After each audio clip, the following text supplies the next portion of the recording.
ఒక్కసారి కొమ్మూరి గోల్డ్ కి కాల్ చేయండి. తాకట్లో ఉన్న మీ బంగారాన్ని విడిపించి మార్కెట్ ప్రైస్ కి వాళ్ళు కొనుక్కుని మిగతా డబ్బులు మీకు ఇచ్చేస్తారు. నమస్తే, వెల్కమ్ టు మనం టీవీ. ప్రస్తుతం నాతో పాటు అనలిస్ట్ కట్టా కార్తిక్ ఉన్నారు. మాట్లాడదాం. కార్తిక్ గారు నమస్తే అండి. కార్తిక్ గారు, యుద్ధం ఎంత భీకరంగా జరుగుతుందో మనం చూస్తూ ఉన్నాం. బ్రిటన్ అమెరికాకి మద్దతు తెలిపింది. ఇటు చైనా ఇరాన్ వైపు ఉన్నట్టుగా మనకు వార్తలు వస్తూ ఉన్నాయి. ఇప్పుడు ఈ రెండు దేశాలు కనుక నేరుగా రంగంలోకి దిగే పరిస్థితి వస్తే ఏంటంటే సిచ్యువేషన్? నేరుగా రంగంలో దిగితే అదొక మూడో ప్రపంచ యుద్ధంగా మారే అవకాశం ఉంటుంది. ఆ పరిస్థితి వస్తుందని నేనైతే అనుకోను. ఎందుకంటే ప్రపంచ యుద్ధం అంటూ వస్తే జరగబోయే పరిణామాల గురించి అమెరికాకి బాగా తెలుసు, బ్రిటన్కి బాగా తెలుసు, చైనాకి బాగా తెలుసు, రష్యాకి బాగా తెలుసు. ఇప్పుడు ఇరాన్ మీద దాడిని రష్యా, చైనా తీవ్రంగా ఖండిస్తున్నాయి. కానీ ఎందుకు సపోర్ట్గా రావట్లేదు? డైరెక్ట్గా ఇప్పుడు అమెరికాతో తలపట్టం అంటే అమెరికా మీద చైనా, రష్యా వచ్చాయంటే ఆటోమేటిక్గా నాటో వస్తుంది. నాటో వర్సెస్ రష్యా, చైనా అంటే ఇక మినీ ప్రపంచ యుద్ధమే కదా. సో ఆ పరిస్థితి వద్దు అని చెప్పేసి ప్రపంచం అంతా అనుకుంటుంది. కాబట్టే ఇరాన్ మీద ఇజ్రాయిల్, అమెరికా దాడి చేసినా ఖండించటం వరకే రష్యా, చైనా పరిమితం అయిపోయినాయి. చాలా మంది అంటున్నారు ఎందుకు రష్యా, చైనా రావట్లేదు అని. రాకపోవటానికి ఉన్న కారణం ఏంటంటే వన్స్ వస్తే జరగబోయే పరిణామాలు ఏంటి అనేది ఐడియా ఉంది. అది మూడో ప్రపంచ యుద్ధంగా సిద్ధపడితేనే రావాలి. అలా ఎవరు సిద్ధంగా లేరు. ఈవెన్ దో అమెరికా సిద్ధంగా లేదు, బ్రిటన్ సిద్ధంగా లేదు, ఇటువైపు చైనా, రష్యా సిద్ధంగా లేవు. అంటే ప్రస్తుత సమాజంలో యుద్ధం అనేది ఒకప్పుడులాగా కాదు. యుద్ధం అంటూ వస్తే అది కొన్నాళ్ళ పాటు జరిగితే ఓడినోడు నష్టపోతాడు, గెలిచినోడు నష్టపోతాడు. కానీ ట్రంప్ లేటెస్ట్గా ఒక ప్రకటన చేశాడండి. ఏమంటాడు? అసలు యుద్ధం అనేది ఇంకా స్టార్ట్ కాల, ముందుంది అని మాట్లాడుతూ ఉన్నాడు ట్రంప్. మా దగ్గర ఆయుధ సంపత్తి ఇంకా పేరుకుపోయింది, అసలైన ఆయుధాలు ఇంకా బయటికి తీలా అని మాట్లాడుతూ ఉన్నా. నిజమే కావచ్చు. అమెరికా అనేది అత్యాధునిక ఆయుధాలు కలిగిన కంట్రీ. ఎంత కాదు అవునున్నా కాదన్నా అగ్ర రాజ్యంగా ఉంది. కాబట్టి ఆయుధాల మీద వాళ్ళు పెద్ద ఎత్తున ఇన్వెస్ట్మెంట్ చేస్తున్నారు. కాబట్టి వాళ్ళ దగ్గర మంచి ఆయుధాలు ఉంటే ఉంటుంది. ఇప్పుడు అసలైన ఆయుధాలు తీయకుండానే ఖమేనీని లేపేశారు ఒక పక్కన. నువ్వు అలా ఆలోచిస్తున్నావు. నేనేం ఆలోచిస్తున్నా అంటే ఇరాన్ మీద దాడికి, ఒక దేశం మీద దాడికి కూడా నువ్వు అత్యాధునిక ఆయుధాలు తీయాల్సిన పరిస్థితులు పడ్డావా? నువ్వు దాచుకున్నటువంటి ఆయుధాలు తీయాల్సిన పరిస్థితులు పడ్డావా? రేపు చైనా, రష్యా వస్తే ఏం తీస్తావు మరిగా? ఇప్పుడు ఇరాన్ అనేది ఒక కంట్రీ, ఇజ్రాయెల్ శక్తి మేర పోరాటం చేస్తుంది. నువ్వు చేయగలిగింది ఏంటో ఒక చెయ్యి వేయటం మాత్రమే. నీ రెండు చేతులు తీసిపోయి ఇరాన్ మీద వేయటం కాదు కదా. నీ శక్తి మొత్తం కూడా తీసుకుని ఇరాన్ మీద వేయటం కాదు కదా. ఇరాన్ ఎదుర్కోవడానికి నువ్వు అంత శ్రమటోడాల్సిన అవసరం ఏంటి? టాప్ లీడర్స్ అందరినీ చంపేశాను అంటున్నాడు. ఎస్, నిజంగానే ఇరాన్లో ఉన్నటువంటి టాప్ లీడర్స్ని దాదాపుగా చంపేశారు. 49 మందిని ఏదో టార్గెట్ చేసుకున్నారు, 49 మందిని లేపేశారు. సెకండ్ లీడర్షిప్ మాత్రమే ఇప్పుడు ఇరాన్ని నడిపిస్తూ ఉంది. ఖమేనీ నిజానికి ఆ రోజు మీటింగ్లో కూడా ఖమేనీతో పాటు చాలా కీలకమైనటువంటి అధికారులు, నాయకులు ఆ రోజు మీటింగ్లో ఉన్నారు. ఆ మీటింగ్ కోసం రెడీ అయినటువంటి వాళ్ళంతా కూడా చనిపోయారు. 6 దాడుల్లో మొదటి రోజే చనిపోయారు. ఇప్పుడు ఇరాన్లో ఉన్నటువంటిది అంతా కూడా సెకండ్ లీడర్షిప్, మత పెద్దలు. సో ఒక డెమోక్రటిక్గా కొంత ప్రజలు ఎన్నుకున్నటువంటి నాయకత్వం వాళ్ళంతా కూడా చనిపోయారు. సో రెగ్యులర్ పొలిటికల్ యాక్టివిటీస్లో దూరంగా ఉండి ఎప్పుడైనా గైడెన్స్ కావాలంటే ఇచ్చేటువంటి మత పెద్దలు మాత్రమే అక్కడ ఉన్నారు. వాళ్ళు మాత్రమే గైడ్ చేస్తున్నారు. రేపు నేను వాళ్ళ మీద కూడా దాడి జరిగింది. నిజానికి వాళ్ళ మీద కూడా దాడి జరిగింది. కాకపోతే వాళ్ళు బాగానే సేఫ్గానే ఉన్నారనే సమాచారం ఇరాన్ ఇస్తూ ఉంది.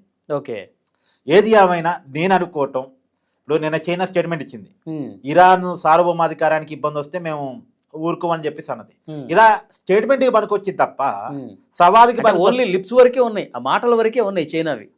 అంతే తప్ప మేము సైనిక బలగాలు పంపిస్తామని కానీ, అమెరికాకి వార్నింగ్ ఇచ్చినట్టు కానీ, నువ్వు వెనక్కి వెళ్ళిపో లేకపోతే మేము వస్తున్నామని చెప్పడం కానీ నేను లేదు కదా. అలా ఉండదు కూడా, అలా ఉండదు. బ్రిటన్ అలా ఉంటుంది. ఇప్పుడు విషయం చెప్పనా, నువ్వు అన్నావు అమెరికాకి మద్దతుగా బ్రిటన్ రంగంలో దిగబోతుందని. కానీ అదే బ్రిటన్ ఇప్పుడు రష్యా దగ్గర పోయి చమురు కొంటుంది. తన చమురికి ఇబ్బంది వచ్చింది. ఇప్పుడు హార్మజ్ జలసంధి క్లోజ్ కావటం వల్ల తన చమురికి ఇబ్బంది వచ్చి రష్యా దగ్గర పోయి చమురు కొంటుంది. అంటే ఒక పక్కనేమో రష్యా దగ్గర పోయి చమురు కొంటుంది. మరి ఇప్పుడు అమెరికా తీవ్రంగా వ్యతిరేకించాలిగా. అదే అట్టెటు కొంటావు నువ్వు రష్యా దగ్గర నిషేధం పెట్టాం కదా మనం అన్నదిగా అనే పరిస్థితి ఉందా అమెరికాకి?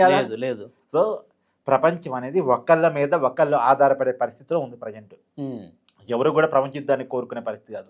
ఒక్క ఇరాన్ మీద దాడి చేసినందుకే ఇప్పుడు చమురు ధరలు ఎంత పెరుగుతాయని లెక్కలేసుకుంటున్న పరిస్థితి. అవును, బ్యారెల్ క్రూడ్ ఆయిల్ ధర 80కి చేరిందా, $80 చేరింది. అది $100 దాటిద్దా, $150 దాటిద్దా, ఎన్ని రోజులు యుద్ధం జరిగిద్దా అన్న దాన్ని బట్టి ఉంటుంది. కానీ ఇంకో ముఖ్యమైన విషయం, ఖమేనీ రెండో కుమారుడు సుప్రీం లీడర్ బాధ్యతలు తీసుకోబోతున్నాడు. కొడుకు ఎంటర్ అయితే కథ వేరేలా ఉంటుందని చెప్పి వార్తలు వస్తా ఉన్నాయి. వార్తలదే ఉందబ్బా, స్పైసీ కోసం వడ్డీ వారిస్తుంటారు. ఇప్పుడు ఇరాన్ పెట్టగలిగిన శక్తి అంతా పెడుతుంది. ఇంతకన్నా పెట్టడానికి ఏముంది? ఇరాను చావు దెబ్బ కొట్టే ప్రయత్నం చేస్తా, అంటే నేను చనిపోవడానికి రెడీగా ఉన్నాను, నన్ను చంపేస్తున్నారు, నేను ఎంతమందిని చంపేసైనా నేను చనిపోవాలనేటువంటి దాంతో వీర పోరాటం చేస్తుంది. ఇక ఇరాన్ భాషలో చెప్పాలంటే పోరాటం చేస్తుంది, శక్తి మీద పోరాటం. ఇంకా అంతకుమంది చేంజ్ చేయగలిగింది. ఆల్రెడీ ముస్లిం కంట్రీస్ మీద కూడా విడిచిపట్టడానికి ఏమాత్రం వెనకాడట్లేదు ఇరాన్. నిజానికి ఇరాన్ కొద్దిగా అతివాదం ఉన్నటువంటి ముస్లిం కంట్రీ, కానీ అలాంటి దేశం ముస్లిం కంట్రీస్ మీద అంటే సున్నీ వర్సెస్ షియాగా మారిపోయింది ఇది. ఒకప్పుడు ఇజ్రాయెల్ ఎందుకు వ్యతిరేకిస్తుంది ఇరాను? అది క్రిస్టియన్ కంట్రీ, యూదుల కంట్రీ, మన శత్రువులు వాళ్ళన్న పేరుతోటి శత్రుత్వం ఎంచుకుంది. ఖమేనీ అదే కదా నేర్పాడు ఇరాన్కి. కానీ ఇప్పుడు తోటి ముస్లిం కంట్రీస్లో కూడా సున్నీ వర్సెస్ షియాగా తగాదా మారిపోయింది. ఓకే, సో ఎంత చేయాలో అంత చేస్తుంది. ఇక అంతకుమించి ఏం చేయడానికి ఉంది ఇరాన్ నాయకుడిగా ఎవరున్నా సరే ఇక చేయటానికి పెద్దగా ఏముంటుందని నేను అనుకోను. అంతిమంగా వాళ్ళు చర్చలు ఎంత వేగంగా చేసి అంత వేగంగా కూల్ చేస్తే పరిస్థితులు అంత చక్కబడతాయి. మేబీ ఇరాన్కి సపోర్ట్గా డైరెక్ట్ రష్యా కానీ చైనా కానీ వస్తే ఇరాన్కి ఇంకొంత బలం వస్తుంది. అయితే ఒకటి, చైనా అయితే ఆయుధాలు పంపిస్తుందని, టెక్నాలజీని పంపిస్తుందని మాత్రం వినపడుతుంది. ఎందుకంటే ఇరాన్ ఇంత మేరకు కూర తీసుకొని పోరాటం చేయగలుగుతుందంటే కొంత చైనా టెక్నాలజీ ఉపయోగపడుతుందని మనం అర్థం చేసుకోవాలి. సరే చూడాలి ఈ యుద్ధం ఎక్కడి వరకు వెళ్ళిద్దో. చైనా సపోర్ట్ లేకపోతే మాత్రం ఈ వారం రోజుల్లో మేబీ యుద్ధం క్లోజ్ అవుద్ది, అమెరికా ఆక్రమణలోకి ఇరాన్ వెళ్ళిద్ది. ఎందుకంటే నిన్న ట్రంప్ ప్రకటించిన దాని ప్రకారం ఇరాన్ నేవీ కొలాప్స్ అయిందని, ఇరాన్ వైమానిక దళం కూడా దాదాపు కొలాప్స్ అయిందని. సో ఇరాన్ కూడా కొంత రియాలిటీలోకి వచ్చింది. పైకి ఎన్ని చెప్పినా ఇరాన్ కూడా రియాలిటీలోకి వచ్చింది. మేము చర్చలకు సిద్ధమని ప్రకటించింది ఇరాన్. నిన్న పుతిన్ని కలిశారు ఇరాన్ విదేశాంగ మంత్రి, మీరే మధ్యవర్తిగా ఉండి ట్రంప్తో చర్చ జరపండి. కాకపోతే ట్రంప్ ఏం రెడీగా లేడు. ఎందుకంటే చేతికి వస్తున్న అవకాశం ఇరాన్ తన చేతిలోకి వస్తుంది. ఇప్పుడు చర్చల పేరుతో మళ్ళీ వదిలేసుకోవడం ఎందుకు? ఇప్పుడు చర్చలు అంటే ఏమంటారు, మా సార్వభౌమాధికారం మాకు ఇచ్చేయండి, మా దేశాన్ని మేము పరిపాలించుకుంటాం, మీకు కొంత బిజినెస్ చేసుకునే అవకాశం ఇస్తామని అంటారేమో మహా అంటే. కానీ అసలు ఇరానే పూర్తిగా తన చేతిలోకి వస్తుంది కదా, తనకి ఇష్టమైన నాయకత్వాన్ని పెట్టుకుంటే పోయింది కదా అనే ఆలోచనలో ట్రంప్ పట్టినట్టుంది. ఓకే, ఇప్పుడు ఎవరు వచ్చినా సరే అమెరికా కనుసన్నల్లోనే ట్రంప్ ఆదేశాల ప్రకారం నడుచుకోవాల్సినటువంటి ప్రభుత్వం అక్కడ వస్తుంది. అంతే పరిస్థితి అలా కనబడుతుంది రియాలిటీలో. ఒకవేళ చైనా రష్యా డైరెక్ట్గా ఎంటర్ అయితే పరిస్థితిలో మార్పు వస్తుంది, కానీ వాళ్ళు డైరెక్ట్గా ఎంటర్ అవుతారని ఇప్పుడు మనం అనుకోలేము. Thank you very much Karthik.